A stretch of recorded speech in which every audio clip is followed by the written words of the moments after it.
Sodium sulphate से sodium carbonate कैसे बनेगा, सोडियम ऑक्साइड को जल से में घोला जाता है तो क्या होता है, और सारे क्वेश्चन हैं, लेकिन ये सारे इंपॉर्टेंट क्वेश्चन हैं और पीछे वाले और भी मोस्ट इंपॉर्टेंट हैं। ठीक है, लास्ट वाला तो इतना मोस्ट इंपॉर्टेंट है कि आप लोग कह नहीं सकते हो। ठीक है, तो वायु में जलाने से पहले मैग्नीशियम रिबन को साफ क्यों किया? मैग्नीशियम रिबन जो होता है ना, मैग्नीशियम रिबन की सतह पर मैग्नीशियम रिबन की सतह पर मैग्नीशियम ऑक्साइड की सतह पर देखो, हाँ, सतह पर मैग्नीशियम ऑक्साइड की परत यहां कर लेना। ठीक है, यहां परत को साफ करने के लिए दहन से पहले इसे रेगमाल से रगड़ कर साफ किया जाता है, तो इसे साफ कर लिया जाता है। ठीक है, क्योंकि जो मैग्नीशियम रिबन होता है वो वायु से अभिक्रिया कर लेता है तो मैग्नीशियम ऑक्साइड बना लेता है, तो इसी को साफ करने के लिए हम लोग उसे रेगमाल से रगड़ कर साफ कर लेते हैं। अगर उसे हम लोग साफ कर लेंगे ना तो बहुत ही अच्छे से जलना स्टार्ट हो जाएगा। ठीक है, इसलिए उसकी परत को हटाने के लिए हम लोग इसे साफ करते हैं। समझ में आया पहला क्वेश्चन? आई होप कि समझ में आ गया होगा। ठीक है, तो ये क्वेश्चन मैंने आप लोगों को ऑलरेडी बता भी दिया था। ठीक है, यहां देखो स्टूडेंट, शुद्ध जल या शुद्ध अशुद्ध जल का पीएच मान होता है। बहुत सारे स्टूडेंट जानते होंगे क्योंकि ये जो क्वेश्चन है ना कॉमनली है, सभी के लिए इंपॉर्टेंट है। आप लोगों को बताता हूं इसका जो पीएच मान होता है। देखो, जल का क्या स्वाद होता है, खट्टा होता है या कड़वा होता है? खट्टा होता है या कड़वा? कुछ नहीं होता ना।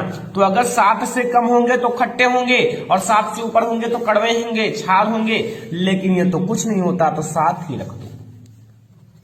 ठीक है, याद कर लोगे, सभी लोग याद कर लो इसको, क्योंकि ये सब क्वेश्चन आपके बोर्ड एग्जाम में। कैसे प्राप्त करें बुझे हुए चूने से ब्लीचिंग पाउडर? यहां आपको बुझे हुए चूने की किससे अभिक्रिया कराया जाए कि ब्लीचिंग पाउडर मिल जाए। अब यहां जरूरी है कि बुझे हुए चूने का फार्मूला क्या होता है, ब्लीचिंग पाउडर का फार्मूला क्या होता है। अगर अभी तक आप लोगों ने नहीं पढ़ा होगा तो नहीं याद होगा, लेकिन बहुत सारे स्टूडेंट को याद भी होगा। देखो, कैसे प्राप्त करें बुझे हुए चूने से ये क्या, ब्लीचिंग पाउडर? तो यहां आप लोग पहले समझ लो, बुझे हुए चूने का फार्मूला क्या होता है, CaOH का होल ट्वाइस। ये होता है बुझे हुए चूने की फार्मूला। लेकिन यहां मैं आप लोगों को पहले बता देता हूं, ये जो है ना पाउडर जो है ब्लीचिंग पाउडर, इसका फार्मूला होता है CaOCl2, कैल्शियम हाइपोक्लोराइड। ठीक है, लेकिन अब इससे हम क्या करें कि ये बनाए, इसको मतलब किससे अभिक्रिया कराई जाए कि ये बनाए। तो इसमें देखो Cl2 की उपस्थिति दिख रही है, इसमें नहीं दिख रही है। ठीक है, यानी कि Cl2 से अभिक्रिया करा दी जाए। ठीक है, तो यहां Cl2 से अगर आप अभिक्रिया कराओगे तो क्या मिलेगा, कुछ नहीं, आपको मिलेगा क्या, वो मिलेगा CaOCl2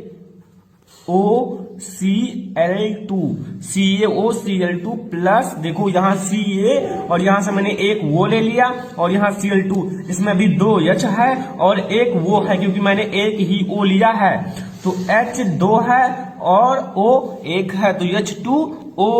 यानी कि अगर हम लोग बुझे हुए चूने में क्लोरीन से अभिक्रिया कराएं तो क्या प्राप्त होगा, आप देख सकते हो, bleaching powder. Most important question है। ठीक है, तो इसलिए आप लोग प्लीज इन सबको तैयार करके जाना बोर्ड एग्जाम में। मैं आप लोगों को पहले से तैयार करवा रहा हूं, लेकिन अब आप लोग देख रहे होंगे वीडियो तो जानते होंगे, नहीं देख रहे होंगे तो नहीं हो पाएगा, ये तो हार्ड। दूसरा देखो, सोडियम सल्फेट से सोडियम कार्बोनेट, ये दो चरण में होगा ये रिएक्शन, इसलिए आपको हार्ड लगेगा। सोडियम सल्फेट से सोडियम कार्बोनेट, चलो मैं बताता हूं अच्छे से। देखो, सोडियम सल्फेट से सोडियम कार्बोनेट, पहले आपको फार्मूला याद होना चाहिए सोडियम सल्फेट और सोडियम कार्बोनेट का।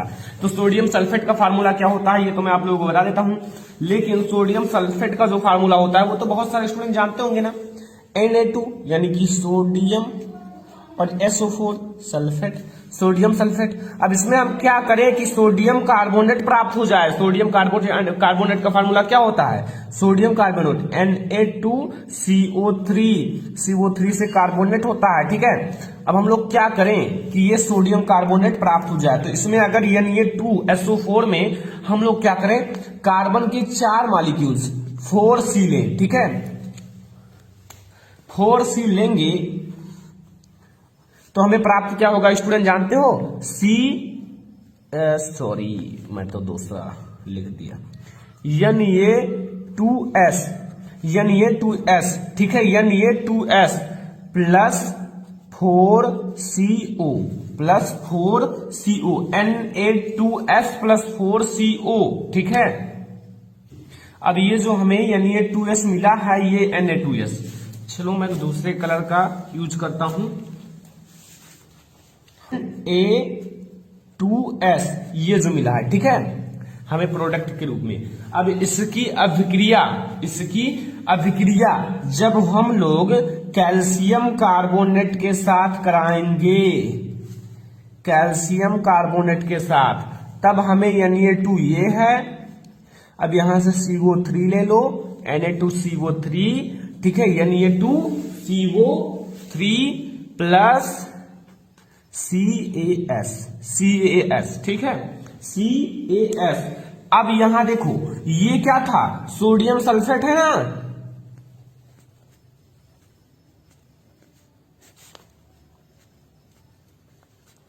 सोडियम सल्फेट से मैंने क्या बनाया, सोडियम सल्फेट से मैंने क्या बनाया, सोडियम कार्बोनेट।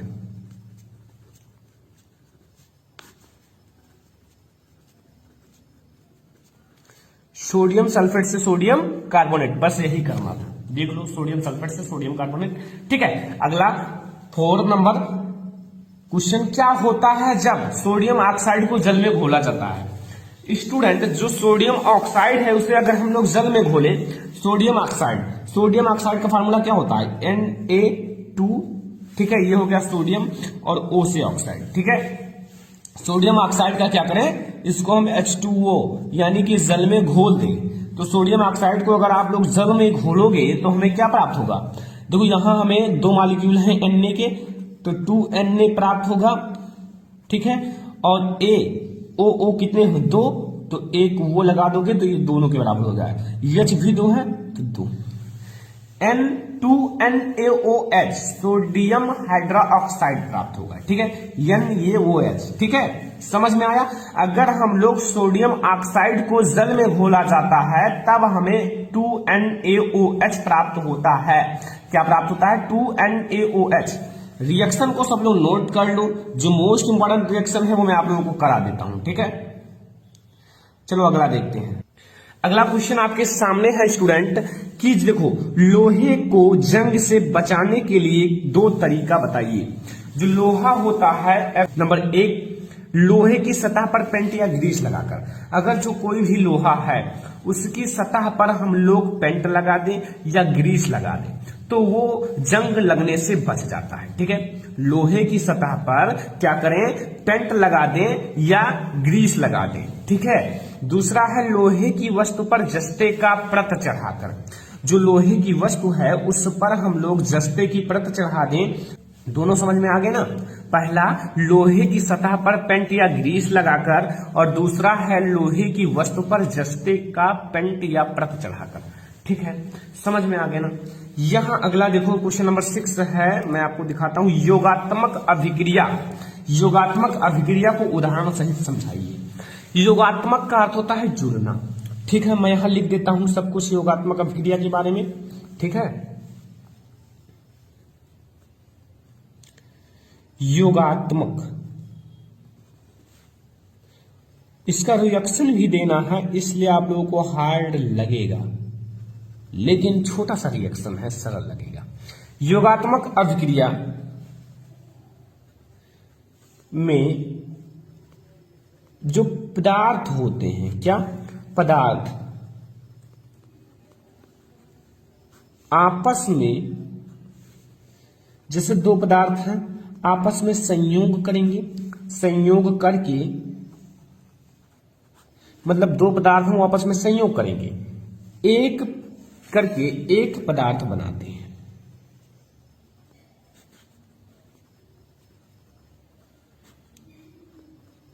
एक पदार्थ बनाते हैं तथा कोई भी कर दो, भी अन्य पदार्थ, कोई अन्य पदार्थ नहीं बनता है। मतलब एक ही पदार्थ बनता है, दूसरा जो अन्य पदार्थ है वो नहीं बनता है, ठीक है। यहां मैंने लिख दिया है, सब कुछ समझ जाओगे क्योंकि इजी है। अब देखो दो चीजें मिलेंगी तब एक उत्पाद बनेगा। यहां मेनली क्या है कि योगात्मक अभिक्रिया में पदार्थ आपस में संयोग करते हैं तब एक पदार्थ बनाता है, एक पदार्थ। जैसे अगर हम लोग यहां CH2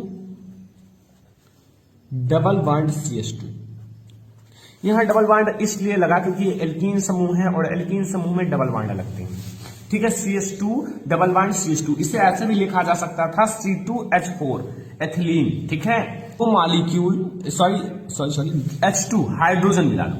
यहां देखो दो पदार्थ मिल गई ना, दो पदार्थ को मिला दिया गया इसमें। देखो इसमें दो पदार्थ को मिला दिया गया, लेकिन आप Na की उपस्थिति लो, किसकी Na यानी कि सोडियम, और इसे 200 डिग्री सेल्सियस से 300 डिग्री सेल्सियस तक गर्म करो।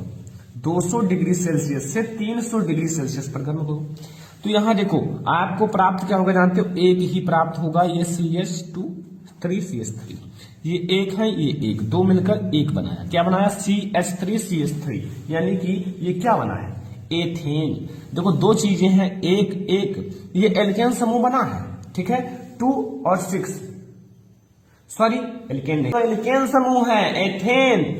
इसलिए मैं देखता था ना कि यहां देखो क्यों है, क्योंकि यहां C2 है ना और H6 और CnH2n+2, CnH2n+2 एल्केन का फार्मूला होता है, इसका 2 गुना, तो 2 दूनी 4, 2 6, यही होता है ना एल्केन समूह, तो वही बना है। तो दो पदार्थ आपस में मिलकर एकल उत्पाद का निर्माण किया है, एक चीज निर्माण किया है, वो है एथेन। यहाँ क्या क्या मिली है? एथिलीन और हाइड्रोजन मिलकर किसका निर्माण किया है? केवल एक, वो भी एथेन का।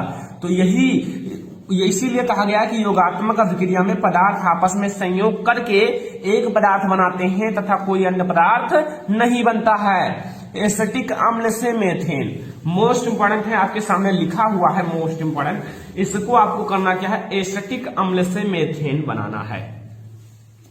क्या बनाना है स्टूडेंट? एसिटिक अम्ल से मेथेन। जानते होंगे आई होप, लेकिन नहीं जानते हूं तो मैं आप लोगों को बताता हूं। हार्ड आप लोगों को लगेगा लेकिन मोस्ट इंपॉर्टेंट है आपकी बोर्ड एग्जाम के लिए। यहां मैं आप लोगों को बता देता हूं CH3, ठीक है, COOH, ये क्या है?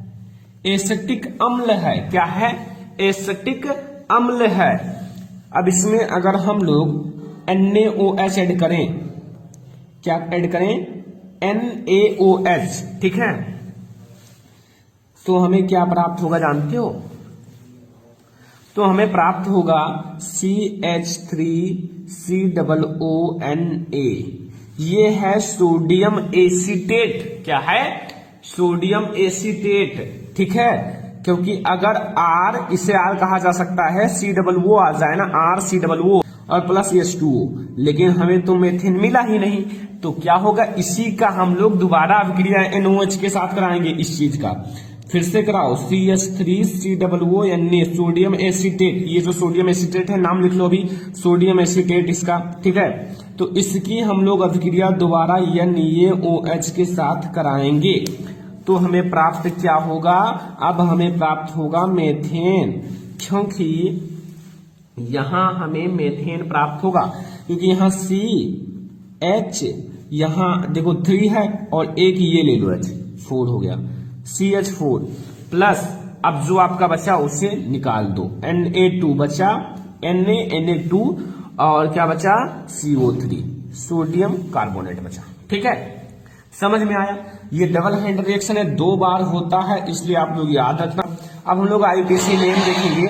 IUPAC नेम, जो IUPAC नाम होता है उसको, ठीक है। पहला IUPAC नाम C2H5CHO, ये कौन सा समूह है? एल्डिहाइड समूह, और एल्डिहाइड समूह होने के कारण इसका नाम होगा मेथ, एथ और ये प्रोप, तो प्रोपे, और इसमें क्या जुड़ता है? नल, यानी कि प्रोपेनल, प्रोपेनल, ठीक है। और ये COOH लगा है, कार्बोक्सिलिक समूह, इसमें नोइक जुड़ता है, तो मेथ, एथ, प्रोप, तो प्रोपेनोइक क्या हो जाएगा स्टूडेंट? प्रोपेनोइक, ठीक है। अगर जहां COOH लगा हो वहां नोइक जुड़ता है, जहां CHO लगा हो वहां अल जुड़ता है, छोटा वाला अल, तो प्रोपेन में अल जोड़ा गया तो प्रोपेनल हो गया। अब जहां देखो Cl लगा हुआ है तो Cl मतलब क्लोरो मेथ एथेन। देखो स्टूडेंट, इन सब के लिए रूल्स थोड़ा पढ़ने पड़ेंगे तभी जान पाओ।